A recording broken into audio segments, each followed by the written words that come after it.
Assalamualaikum warahmatullahi wabarakatuh. Di sini saya akan menjelaskan materi gagasan pokok dan gagasan pendukung. Gagasan pokok adalah ide utama atau inti dari sebuah paragraf. Gagasan pokok biasanya terdapat pada kalimat utama dalam paragraf dan menjadi topik pembahasan paragraf tersebut. Gagasan pendukung adalah ide-ide tambahan menjelaskan, memperjelas atau mendukung gagasan pokok dalam sebuah paragraf. Gagasan pendukung biasanya terdapat pada kalimat penjelas dan tidak bisa berdiri sendiri tanpa gagasan pokok. Ciri gagasan pokok yaitu: 1. Hanya ada satu gagasan pokok dalam paragraf. 2. Bersifat umum dan menjadi inti pembahasan. 3. Terletak pada kalimat utama, awal, akhir, atau awal dan akhir paragraf. 4. Bisa berdiri sendiri sebagai inti paragraf. Selanjutnya yaitu ciri-ciri gagasan pendukung. Bisa lebih dari satu gagasan pendukung, bersifat rinci dan menjelaskan gagasan pokok, terletak pada kalimat penjelas, tidak bisa berdiri sendiri. Contoh: 1. Paragraf. Contohnya yaitu: besok adalah hari libur. Andi dan teman-teman berencana untuk pergi bermain ke sungai, mencari ikan. Andi dan teman-teman biasa bermain di sungai sepulang sekolah. Tetapi karena besok adalah hari libur, Andi dan teman-teman bisa bermain di sungai sejak pagi hari. Gagasan pokok: besok adalah hari libur. Dan gagasan pendukung: rencana Andi dan teman-teman bermain di sungai, kebiasaan bermain sepulang sekolah, dan alasan bisa bermain sejak pagi hari. 2. Paragraf. Contohnya yaitu: seorang ayah tidak pernah lelah bekerja mencari nafkah. Setiap hari ayah selalu pergi pagi dan pulang malam untuk bekerja dengan harapan semua kebutuhan keluarganya dapat terpenuhi. Tidak peduli cuaca panas atau hujan, siang atau malam, yang ia pikirkan adalah mencari nafkah untuk menghidupi keluarganya.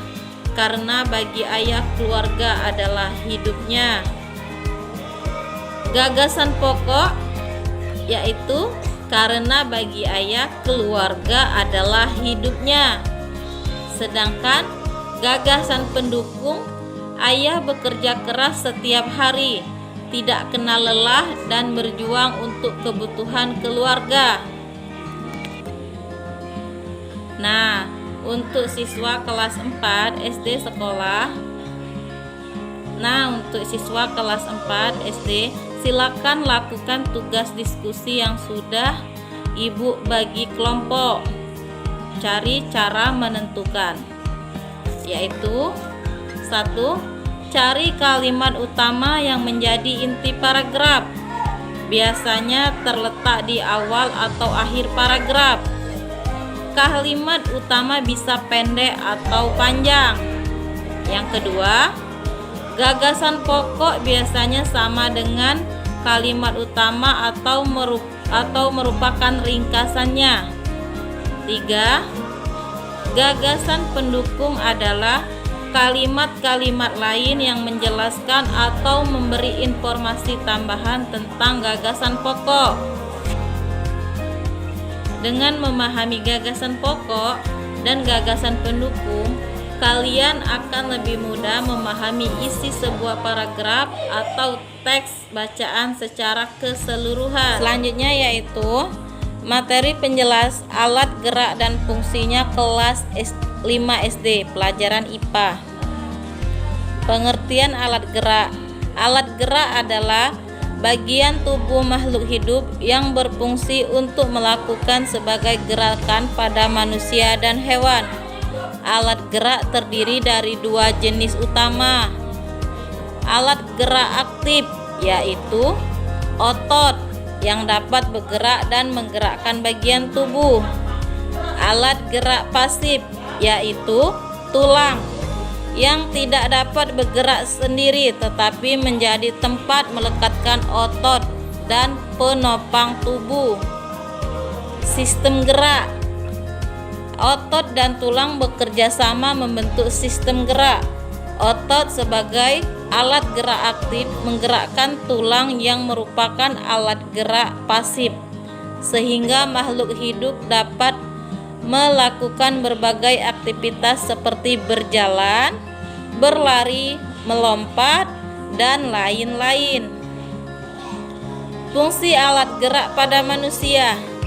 Alat gerak pada manusia berfungsi untuk 1. Berjalan, 2. Berlari, 3. Memukul, 4. Meloncat, 5. Mengambil benda. Dan fungsi ini memungkinkan manusia melakukan aktivitas sehari-hari dengan lancar. Fungsi alat gerak pada hewan.